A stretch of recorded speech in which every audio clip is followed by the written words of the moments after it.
Hey guys, this is your girl, Miss Analytical. I'm coming to you on this Thursday afternoon, straight out NYC, to talk to you about the recent events that happened in terms of Bill Cosby.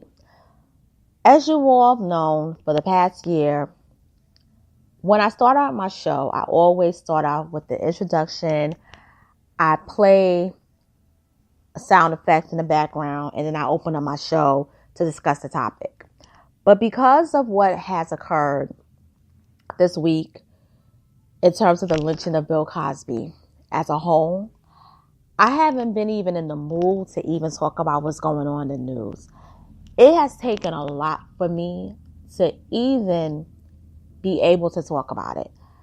I'm hurt. I'm stunned. I'm shocked. I've been crying inside.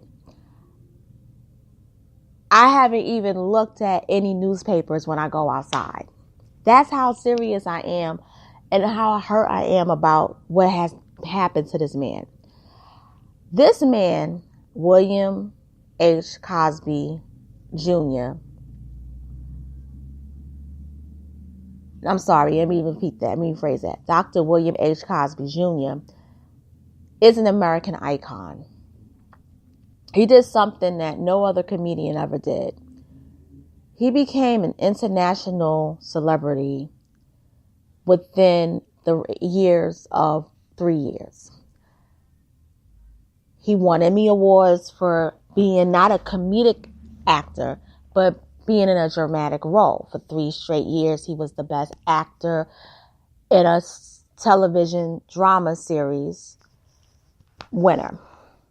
This man defied the odds of being a high school dropout and enlisted in the United States Navy, served his time in the Navy, entered Temple University, where he studied physical education, became a comedian, married his wife, went out to Hollywood, told jokes. His jokes were basically colorless, very safe, but still people found him to be funny. He went out to California, got on I Spy, did that for 3 seasons. Then he got his own comedy show, The Bill Cosby Show. That was on for 2 seasons. Then he decided that he was going to go back to school and complete his bachelor's, entered a program, got his bachelor's, and got his master's. Became an icon in Las Vegas, made $1 million a week in Vegas, for those of you who don't know. Then he decided to earn his PhD, which he did that. He earned it in education. His dissertation was on children's programming involving his show that he created, The Fat Albert Show, which was on from 1972 to 1984. Yes, it was 2 parts. I know that. One was the original one, and the other one was the new Fat Albert. And then he did something else that a lot of people in show business never have the opportunity to have. He had a second act. He created his own sitcom called The Cosby Show. Now, in Hollywood, when you reach the age of 45, really, when you reach the age of 40, you're considered a has-been. At that time, he was in show business for pretty much over 20 years. So for him to be able to play a father and to not only have his career extended, but to have it reach another zenith was groundbreaking. This man was able to not just save, because I'm going to say this. Bill Cosby did not save NBC. The person who saved NBC, and a lot of people don't give this young man credit, was Gary Coleman. When he started on Different Strokes, him and Todd Bridges saved NBC. If it wasn't for them, NBC probably would have been sold to somebody else. General Electric was losing money at that time in 78. Those 2 kids, particularly Gary Coleman with his wit and Todd Bridges with his charm, were able to save that network. But what Bill Cosby did was he was able to make it even greater, and made it to where every producer of television shows wanted their shows to be broadcast on NBC. NBC was the go-to. That's what Bill Cosby did for BMCC. For NBC. I'm sorry, for NBC. He made it the go-to station to want to air your shows. The whole must-see Thursday. He created Must See Thursday, not himself, but that's how popular Thursday night program was on NBC, that it became, you had spinoffs of Must See Tuesday and Must See Wednesday. And if you don't believe me, just do a Google search engine. Because I remember the advertisements as a kid. And after the Cosby Show went off, he even did other things. He hosted the remake of, the rebranding of Your Best Your Life. He also went to CBS and had his own show called Cosby, which I didn't really care for too much, but it did last for 4 years. And, you know, it is what it is. And then instead of retiring, he started making tours. He was already donating to black colleges, but he started giving his time to really educating people about being better than what they already were, putting a focus on education, particularly in the black community, and really going out to end, and I'm going to say this, the ratchetness that was causing the black community to pretty much crumble. Or, if you use a better term, it was really a genocide. And ratchetness is killings, it's drug dealing, it's prostitution, it's whoring, it's stealing, it's all the ills of society. And his campaigns were similar to, like, you know, the just say no to drugs. His was, you need to become a better person, particularly the youth. Stop being dysfunctional. But we have to tell the truth and say that while he was doing those things, for years he was a philanderer. Now, being a philanderer does not equate to being a rapist. And this is why I come to you to say that what occurred through the past 4 years with Bill Cosby was a lynching. He was lynched. But see, it wasn't so much white people that helped to ignite this. It was a white man with the help of a black man. Or it was a black man with the help of a white man. It depends on how you look at it. Hannibal Buress told the joke. Now, people have said he told this joke of Bill Cosby telling people they need to pull their pants up, but Bill Cosby, you rape women. They said he told this joke many times in Philadelphia. Never in any comedy sets outside of Philly. But the one time he said it, it was filmed. And it posted on YouTube and it went viral. It's amazing how a viral posting of a degrading joke has caused this man to go to prison. He now has an inmate number. But that joke that he told wasn't from the top of his head. It was written by Judd Apatow. And and he said it. He said Judd Apatow wrote it. And Judd Apatow made a mission that was clear to the public. He said, I'm going to destroy his legacy. And, you know, I hate to say it, but it's sad that he has been able to get away with doing that. I'm going to also talk about the women, the 50 plus women that came forward. You have women that go back to 1965. And this time, black men would be going to prison for even assaulting a woman, let alone a sexual assault, a rape. Smacking a white woman, and you a black man in 1965. Hell, 1975, you would have went to jail for that. Let alone a rape, and you want to let this man walk away? You could have ruined him then if it was true. All these women that came forward waited until they was given the okay to do so. These women were plucked out of nowhere. All these women practically, except for maybe 5 of them, were women that was really trying to break into the industry, and it didn't happen for them. Half of them were Playboy models. The other half were other types of models. And we all know the code word for Playboy model was. And even model. Let's keep it real. And this is not slander by any means, but this is facts. If you don't remember who drugged and raped you, you can't say Bill Cosby did it if this happened, because the whole thing is you don't know who drugged and raped you because you were drugged and raped. But 50 women didn't send Bill Cosby to prison. And we have to tell the truth.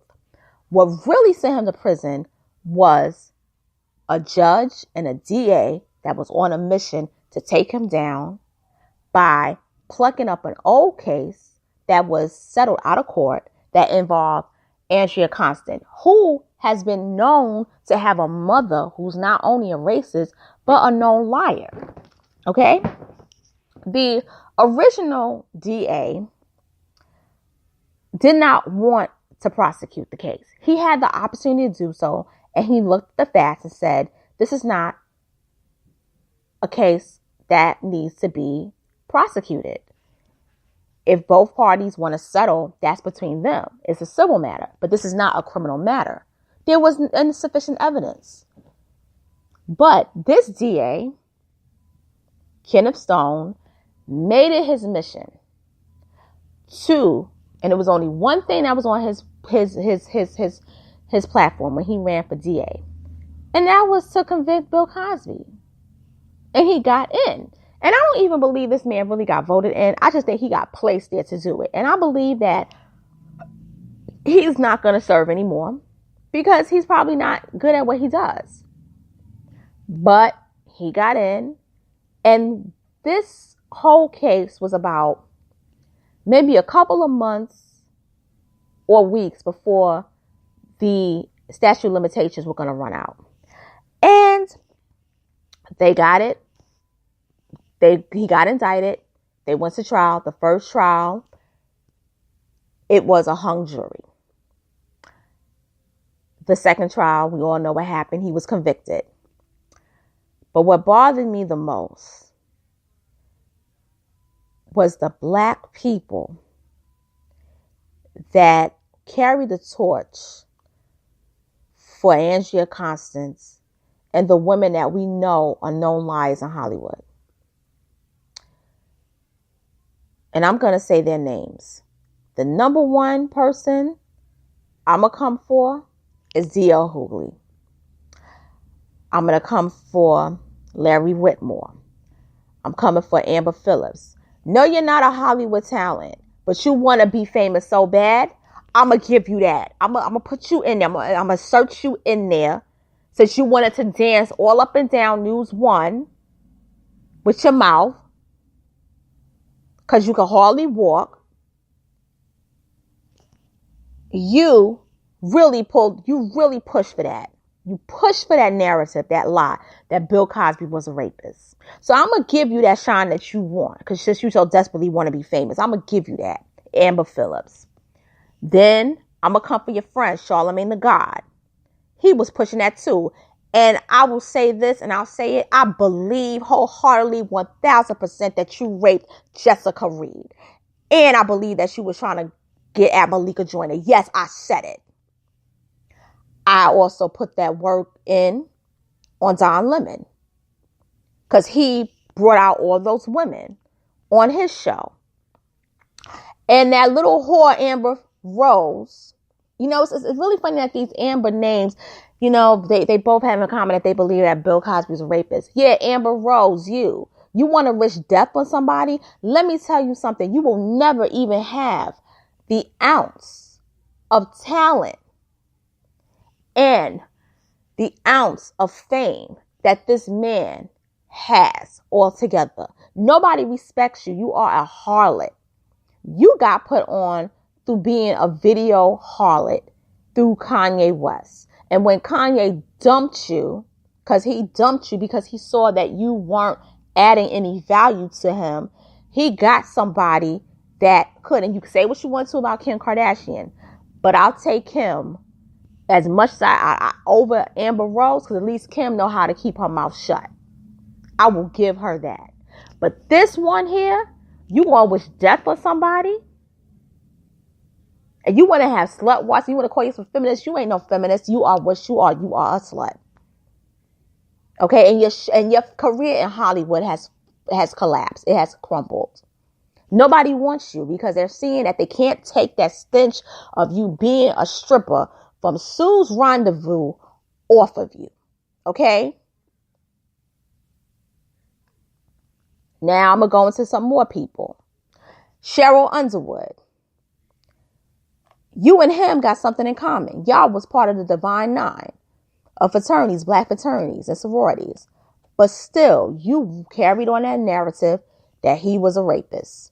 Shame on you, because if it wasn't for the likes of him, your ass wouldn't be on TV. He fought for people like you to be on TV that nobody, especially the dominant society, would even want to look at. They wouldn't even cast you as a maid 40 years ago. And it wasn't because of your color. You know what I'm talking about. Okay? Shall I continue? Let's see. Let me go searching. Yeah. Aries Spears.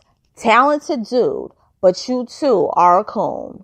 You made fun of those accusations in the beginning. And Tiffany Haddish, I ain't surprised. You'll do anything for some change. I'm just going to say that. Okay? I mean, you want to sleep with white men to get to the top because you said it. Want to sleep with Brad Pitt, this white man, that white man, then it ain't cool. Because 30 years ago, your behavior wouldn't have been acceptable. You wouldn't have made it past the door through Hollywood. Because black people, we would have canceled you. For that one, we would have canceled you. It's one thing to want to be with white men, but to offer yourself to them, we wasn't playing those games when I was growing up. Okay? Let's see. Let me continue. There's a whole, Michael Eric Dyson. Yeah, you got a lot of issues. You're canceled. That's all I'm going to say. You're canceled. Yeah. Stay with the white people because we don't need you. Eric Lamont Hill, the one that I always said was the person that willingly was going on Bill O'Reilly to be like the whipping boy. Yeah, you another one. You carried that torch too. And then you threw the elder Frances Cress Wilson under the bus because she made one comment about homosexuality. And, whether you agree or not, she is a psychologist. She is a psychiatrist. So she had a lot of authority on the topic, whether we could all agree or disagree. But you didn't even wait until couple of days after her passing, you went immediately for the jugger to tear out her legacy. Yeah, you're canceled. We don't need you. You went after Bill Cosby on all those white media platforms. Shame on you. Okay, let's go. Let me search because it's so many other. Beverly Johnson, yeah, the model, the one that even her fellow model Iman, who was married to David Bowie, called her a known liar in the industry. But unlike the others, Beverly Johnson, you did remain quiet after a while when that was exposed. You went back into your realm of whatever you was doing before you even said that lie. Let me go on. There's so many people to talk about. But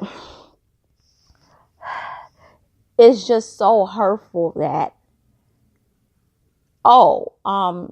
Lisa Bonet. That's the one.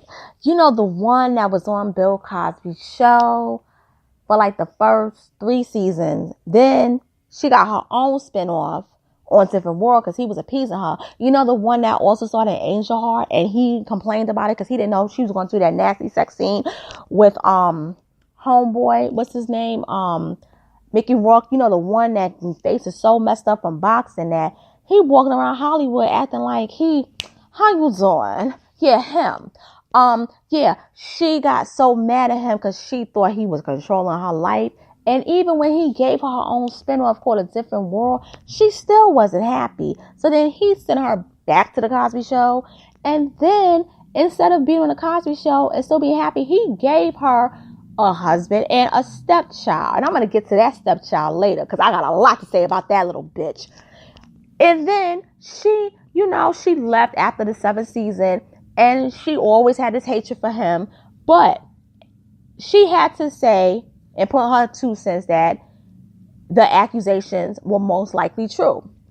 Now, this is my thing with you, Lisa Bonet. You had all this hate for him for years. You could have been talking about this going back to 1992, 1993, 1994, 5, 6, 7, 8, 9, 2001, 2, 3, 4, 5, 6, 7, 8, 9, 10, 11, 12. But no, you gonna wait until this whole thing kicks off with this trial to finally talk? Girl, bye. You's a fake and a fraud too. And that's why your career never popped off. You was a good actress though, I'll give you that. But you're not credible, you're not trustworthy. And Bill Cosby gave you opportunities. And for whatever reason you didn't want to run and take them, that's your personal thing. But don't try to discredit this man and say that he was a rapist when you never said it before. And back to your stepdaughter, your television stepdaughter, you the worst kind of person, because I'm going to get into your ass. First of all, this man gave you an opportunity when you was 2 years old, okay? You was 2 years old when you had that audition. Your parents was pushy, okay? And this is a known fact for people that don't know. Her parents, and I read this many years ago, her parents had to be spoken to because Mr. Cosby didn't like the way that they were trying to step over their bounds and tell him how she should be directed. And Bill Cosby said, as long as she's on my show, she has to follow the rules of what we say. Okay? If you don't like it, then that's a personal issue. But you don't run the Cosby Show. I do. My producers do. Not you all. She is a cast member. And they understand they ain't got the message. But the thing is that you stop being appreciative. Something happened to Raven Simone when she either came out the closet, started hanging out with some weirdos, or could have been both, or could have been just she was a weirdo the whole time. But you threw Bill Cosby under the bus when you got on The View. Yes, you said you didn't know what was going on, but you said if these accusations were true, then he should go to jail. But then you try to flip it on as if it was a possibility that it was true. My problem with you is that people like you that he put on, it's a shame. Because there were so many young kids that would have, I'm going to say this, that would have kind of killed for the opportunity to be on a show. And probably would, to this day, never throw him on the bus. And the one person that I have to respect, and I have to say it, even though she didn't show up a lot, I have to give respect to Keisha Knight Pulliam, and I have to give respect to Malcolm Jamal Warner, because those two refused to really throw him under the bus. Yes, they did back away, but they did give him his support when they showed up for trial and when they were talking about him through the news, and Felicia Rashad. Those three did. But everybody else was quiet and didn't say anything. And even Jeffrey Owens, who got shamed a couple of weeks ago, when he was asked a question about the whole thing about Bill Cosby, and maybe that's why he didn't get his residuals because of the trial, he gave Don Lemon an answer, and it had nothing to do with Bill Cosby. He changed the subject. So I will give him that, but he didn't go hard enough. So that's my other issue with him. Also, I'm going to say this. Joseph C. Phillips, you the biggest snake of them all. Because for years, you was really, really, really singing the praises of Bill Cosby. And then all this come out, and you say your friend who worked on the show with him said that he raped you, and then you said you believed him, and then you went hard. It was like somebody paid you off because you was really singing his praises. And I hate to say it, and maybe this is me, but you never know. You'll be surprised who sets you up. It could be the same person that be singing your praises, smiling in your face, hugging you, and all the while they got a knife getting ready to stab you behind your back. And that's the thing that helped to really put him in jail. Our community did not fight for him the way we should have.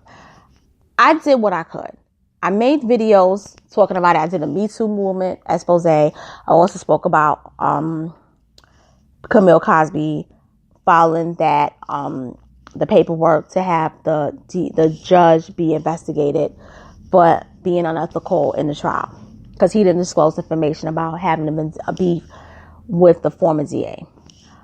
Also, I have to say I did sign a petition, but there was so much that I could do that I couldn't go to the trial every day. I couldn't do that. But as a community, particularly people on YouTube, I have to give props to one individual who I think is very special. And that is Nicole from Nicole's View. I don't know if you're still a subscriber or not. If you aren't, I don't have an issue with that. That's a personal choice. But I have to give you a shout out because you were the person that really went hard on this topic from the beginning. You believe this man was innocent. You went to the retrial. You posted a video about this at least twice a week. You even spoke to investigators. You even made videos about the lawyers doing research. You really went hard, and I have to commend you. Also, Torian Rain spoke about this. Also, there was so many other people I can't think of right now that really took the time out of their schedule to really, really, really bring this injustice to light. And if I didn't mention your name, I do apologize. But anybody who did, I commend you for it. But I'm gonna say this. I know what's going on YouTube right now with the whole Tasha. I hate this bitch. I'm sorry. Forgive me for saying. I hate to mention her name. But the whole Star Marie, Cardi B, Lovely T, and Tasha K. And I know everybody's talking about it. And there were a lot of subs that wanted me to speak about it. I chose not to. Because I felt that this was the topic that we all should have been speaking about. This was the one that should have been the number 2, the number 1, the number 2, number 3, number 4, the 5, 6, all through 100. Not this whole fake news with Star Marie and Tasha K promoting it. This was done by design to take the focus away from Bill Cosby's sentencing. And practically all the blue YouTube, particularly black YouTube, fell for it. And I'm ashamed of it. Okay? I'm ashamed of it. I didn't want to talk about it because it does nothing for me and my community. But I will say this. As a sidebar, if I choose to, it's not going to be what y'all think. But I want to come and speak about Bill Cosby before I close this. Bill Cosby is the ultimate example of what they have wanted to do to black people, particularly who are famous the whole time. They couldn't get Michael Jackson. They couldn't get O.J. Simpson, at least for the murder. There are so many that they couldn't get. They couldn't get Kobe Bryant for the rape. There are so many that they couldn't get. But they got him because he didn't have the support anymore like the others still had. And what we do as a community, what I know is sad, is that once our elders get to a certain age, we pretty much forget about them. You know, his friend Dick Gregory passed away last year. And the one person who carried all the secrets with him passed away, and that is the man who founded Playboy, Hugh Hefner. He carried the secrets with him, and he's no longer here on this planet. But we had the obligation to really, really protect our elders, and we failed. And that's why he went to prison. And this is me signing off, and I'm just sad about this, but take care of yourselves and hope we do better next time.